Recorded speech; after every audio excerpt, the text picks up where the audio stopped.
en long et en large. Prenons le cas des contemporains ou des foules. Les contemporains, encore une fois, selon Luc 3, verset 23, savaient, voyaient et croyaient que le véritable Christ est le fils de Joseph et d'Élie, son père. Et c'est d'ailleurs tellement vrai que c'est pour cette raison-là qu'ils ont eu du mal à croire, parce que le véritable Christ était comme eux, l'un d'entre eux, de conditions modestes, un charpentier, fils de charpentier, un garde du quartier qu'ils avaient vu évoluer, qu'ils avaient vu grandir.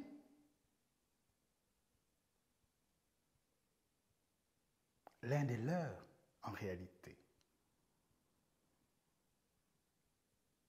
C'est ce que dit exactement, allons citer Matthieu chapitre 13, les versets 55 au verset 57. C'est exactement ce qui y est écrit. Si bien que finalement, la difficulté pour eux était son humanité, normale, trop normale, beaucoup trop ordinaire et normale.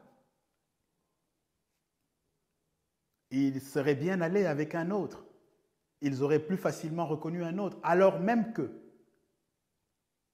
les Écritures n'ont jamais présenté que celui dont Jean-Baptiste a décrit le portrait. Quelqu'un d'entre le peuple, choisi parmi les siens, venu parmi les siens, pour leur apporter secours, pour les sauver. Un homme, un souffre-douleur, habitué à la souffrance, méprisé, qui n'avait rien pour attirer les regards, rien pour plaire. Ésaïe 53, versets 2 et 3. Qu'en est-il des foules? Un autre profil, une autre catégorie de témoins. Les foules d'antan, de l'époque, culturellement et religieusement, avaient dans la conscience collective le portrait du Messie, puisque ce portrait était abondamment dressé dans les Écritures qu'ils lisaient ou qu'ils écoutaient dans les synagogues ou dans leurs familles, dans les maisons respectives. Et ce profil annonçait un Messie descendant de David, rejeton de David, qui allait naître dans la maison de David, dans la ville de David de Bethléem. Et c'est exactement ce dont ils rendent compte, ce dont elles rendent compte, les foules. En tout cas, ici, c'est Luc, sous la plume de Jean, autant pour moi. Jean chapitre 7, les versets 40 à verset 42. Jean 7, 40, 42 dit exactement cela, qu'à travers les Écritures, il savait qu'il viendrait de la maison de David, de la ville, du village de Bethléem.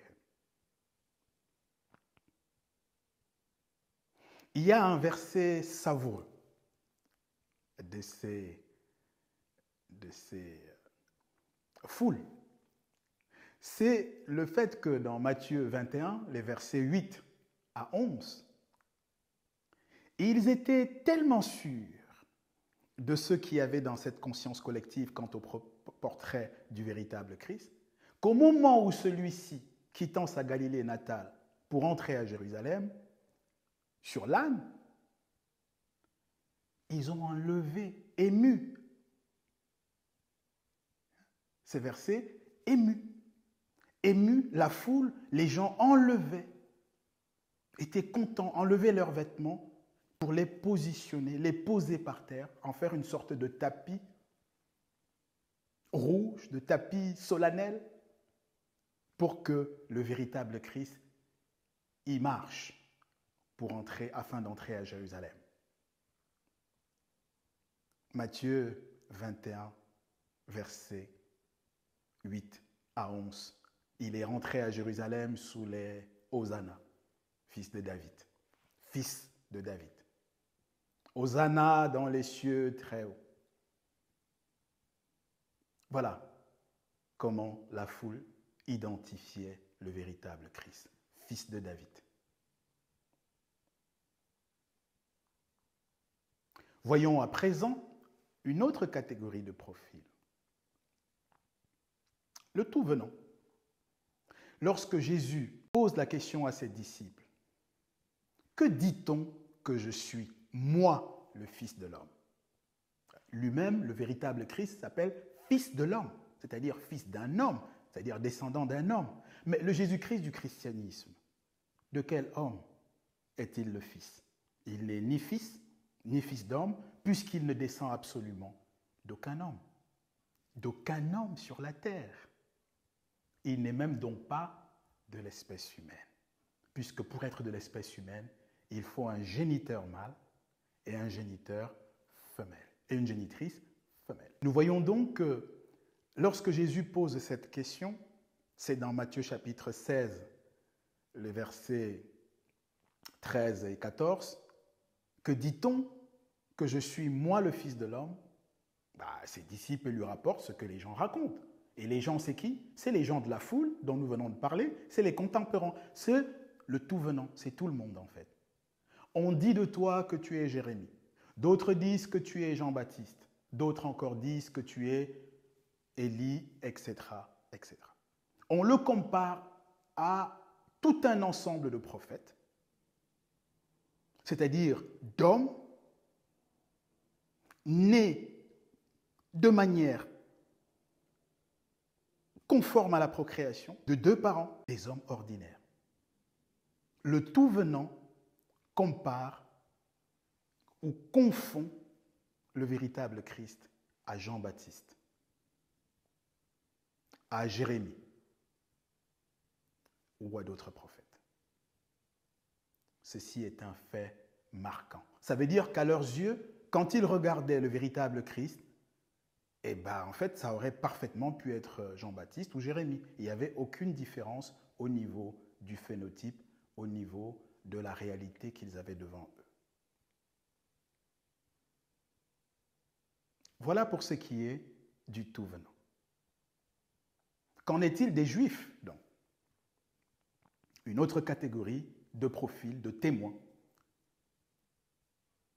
S'agissant des Juifs, nous avons une situation extrêmement paradoxale.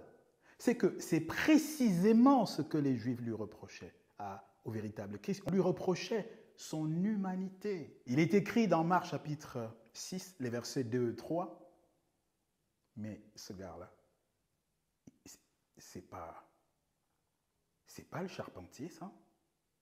Non mais, c'est pas le gars dont nous connaissons bien, les parents, les sœurs ne sont... C'est lui, hein.